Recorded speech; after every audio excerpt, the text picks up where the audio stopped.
Aujourd'hui, je vais vous partager 10 astuces pour réussir votre terminale. C'est une vidéo qui change un petit peu de ce que je fais d'habitude, mais j'en ai enfin fini avec le lycée.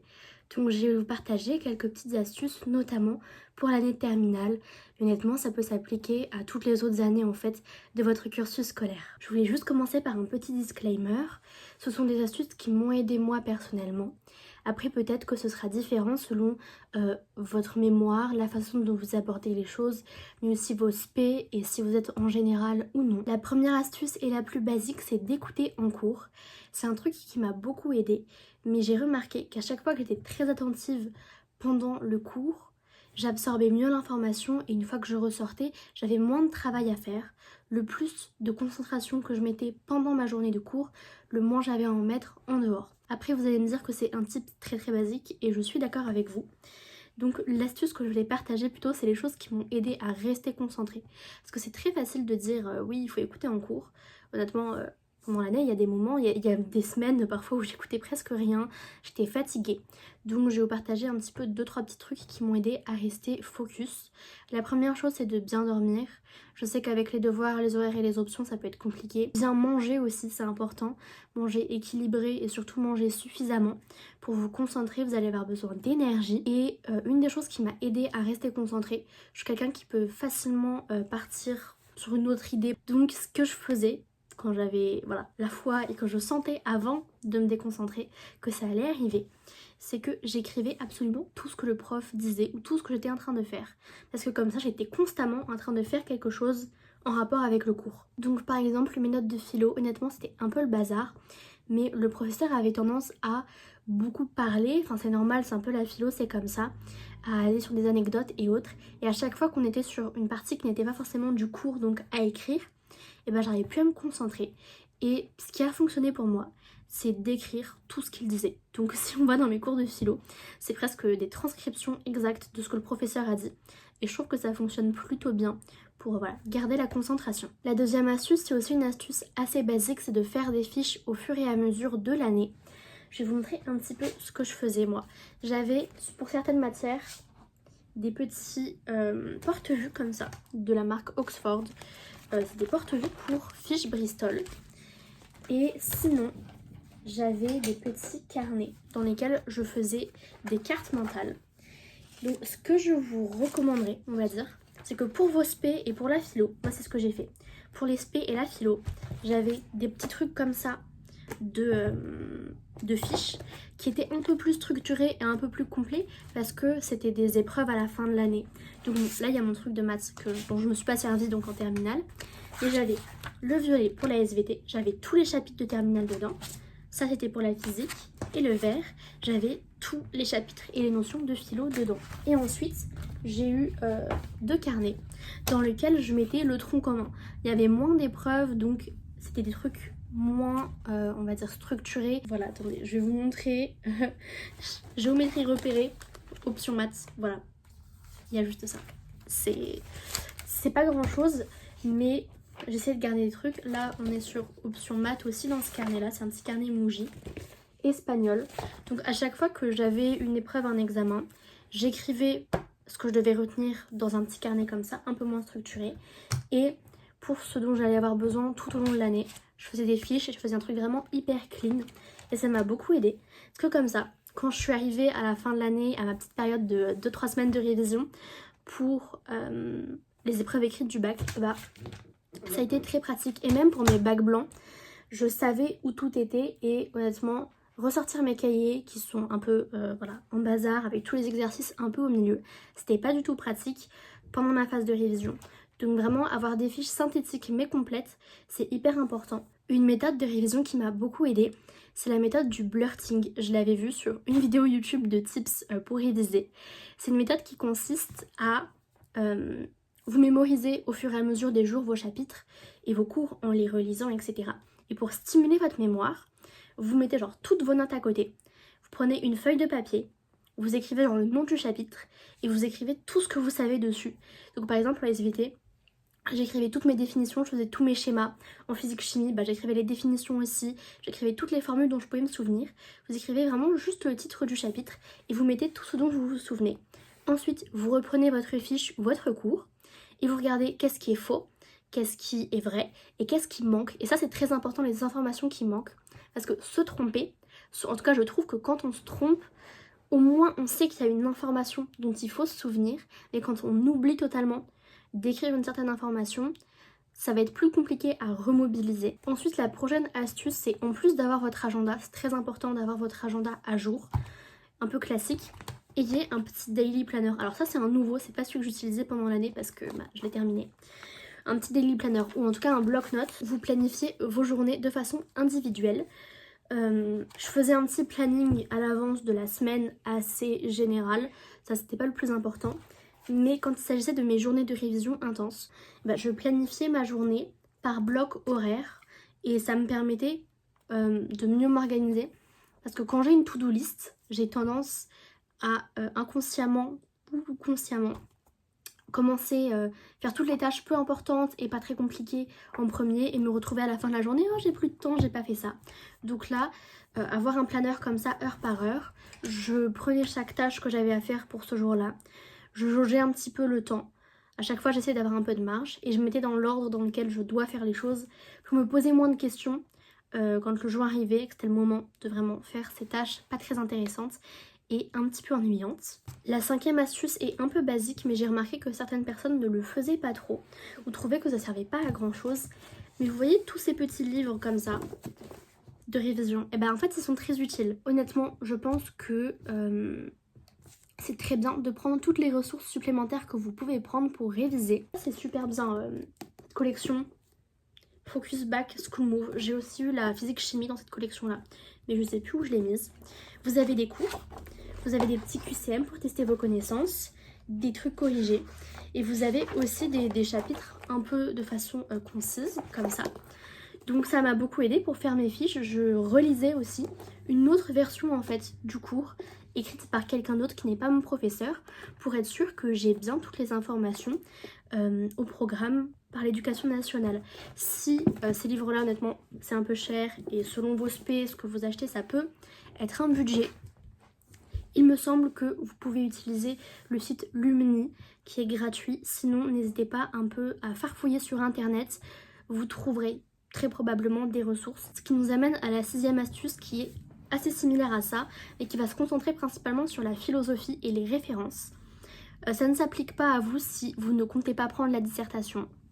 Personnellement, commentaire, je suis éclatée, que ce soit en français ou en philo. Je fais que des dissertations, presque, parce que c'est ce que je fais mieux, voilà. Quand vous cherchez vos références philosophiques, n'hésitez pas à en chercher plus que ce que le prof vous donne. Mon professeur nous en donnait plein qui étaient très intéressantes, mais j'ai remarqué parfois que faire mes recherches à côté, ça pouvait m'aider. Et donc pour chaque chapitre, j'avais plus de références que nécessaire. Et ça a été hyper pratique parce que selon la question sous laquelle vous tombez, peut-être que les citations et les références que vous avez dans votre cours vont être un peu compliqué, on va dire, à remodeler sous cet angle-là. La septième astuce est un petit peu basique, on revient sur des astuces un petit peu claquées, c'est de bien faire des exercices type bac. Ça s'applique notamment pour moi. J'ai fait spécialité physique-chimie à cette spécialité-là. Et je pense que pour les maths aussi, c'est très important. Même en SVT, j'ai fait des exercices type bac, mais surtout en physique-chimie. N'hésitez pas, alors pour physique-chimie et SVT, je sais qu'on utilisait toujours un site internet. Honnêtement je sais plus ce que c'est. Écoutez, je vous mettrai le lien dans la description de tous les sites dont je peux me souvenir que j'ai pu utiliser, mais n'hésitez pas à faire ces exercices type là pour vous préparer. J'ai trouvé personnellement en physique chimie que les exercices présentés dans mon manuel scolaire étaient très différents de ceux à quoi on se retrouvait sur un bac blanc, et au final, faire des exercices types a été beaucoup plus utile que les exercices que le professeur pouvait me donner. Ça veut pas dire que vous ne devez pas faire les exercices qu'on vous donne, juste, voilà, je trouve que ça a été plus efficace pour moi de faire des exercices type bac venant d'autres plateformes. Le 8e tips, il va s'appliquer au grand oral. Et donc pour le grand oral, c'est une des épreuves que j'ai le mieux réussi. Et ça, je pense vraiment que c'est grâce à ma professeure qui nous a poussé à nous entraîner au grand oral et à commencer notre grand oral en janvier. Même en décembre, on avait commencé à réfléchir à nos questions. Ce qui n'était pas le cas pour tous mes camarades, peut-être que c'était juste comme ça dans mon établissement. Mais en tout cas, on était l'une des rares classes dans ma classe de SVT, à avoir commencé à penser à nos questions pendant les vacances de Noël. Donc voilà, préparez vos questions très à l'avance. Ma question de SVT et ma question de physique-chimie aussi, d'ailleurs les deux sont passées par à peu près une dizaine de formulations différentes chacune. J'exagère, peut-être 7 chacune. Enfin ça fait quand même une dizaine, 7. Voilà, par beaucoup de formulations. Donc commencer à réfléchir tôt, c'est important. Mais réfléchir, ça veut aussi dire faire vos recherches, commencer à avoir vos arguments et commencer à maîtriser le sujet. Ensuite, nous, on a eu pas mal de grands taureaux blancs, notamment grâce à ma prof de SVT qui a pris des heures de ses cours, de nos cours, qu'on a dédié à faire un grand oral blanc, plusieurs grands taureaux blancs. Donc je suis passée 3 ou 4 fois. Il me semble qu'en tout, avant le grand oral, le vrai grand oral, je suis passée 4 fois sur mon sujet de SVT. Mais voilà, n'hésitez pas du coup à vous entraîner, même si vous n'avez pas de trucs organisés par votre école de grand oral blanc, ce qui est un peu dommage parce que ça vraiment ça aide beaucoup. N'hésitez pas à le faire avec vos proches ou alors avec vos amis comme ça, de faire ça régulièrement. En tout cas plusieurs fois, d'organiser des sessions comme ça. Parce que pareil aussi, la formulation et l'articulation de mon grand oral, donc du plan, a changé plusieurs fois. Grâce à ces entraînements-là, où ma professeure m'a dit bah non, dans cet ordre-là ça fonctionne pas, où mes camarades m'ont dit oui mais alors telle information-là, et du coup j'ai rajouté quelque chose. Ça vous permet aussi de gérer le temps et d'être sûr très à l'avance que à chaque fois que vous le faites, ça va être 10 minutes. La 9e astuce, c'est de pas trop en faire. Enfin pas trop en faire, de pas vous épuiser et de pas finir un peu en espèce de burn-out. Donc d'être très régulier et de préférer la régularité à la perfection. Vous n'avez pas besoin d'être un élève parfait qui travaille 3 heures tous les soirs, mais même juste 45 minutes, 1 heure quand vous rentrez des cours et un petit peu plus le week-end de façon régulière toute l'année, ça fait vraiment la différence. N'hésitez pas à prendre les choses très à l'avance, à vraiment faire les choses petit à petit de façon régulière. Et ma 10e astuce est un peu en lien avec ça, c'est d'avoir confiance en vous pendant l'épreuve et de vous faire confiance. Ça c'est hyper important, la confiance en soi de toute façon c'est important pour beaucoup de choses, mais notamment pendant des épreuves très longues. Par exemple la philo, vous avez beaucoup de temps, notamment le temps pour paniquer. Ça m'est arrivé pendant des bacs blancs, je me suis mise à pleurer, il y avait un prof qui est venu qui m'a dit Violette, sors prendre l'air, c'est pas grave, on me donnera un petit peu plus de temps, sors. Donc voilà, la panique ça peut arriver, ça m'est arrivé beaucoup de fois. Ma technique est un peu basique mais prenez le temps de respirer, ne vous laissez pas paralyser par la peur et l'angoisse quand vous êtes sur votre copie. Essayez de continuer même si vous n'êtes pas satisfait, même si vous êtes stressé, même si vous pensez que vous avez tort. Et bien continuez quand même, continuez à écrire et continuez voilà, à avancer sur votre copie.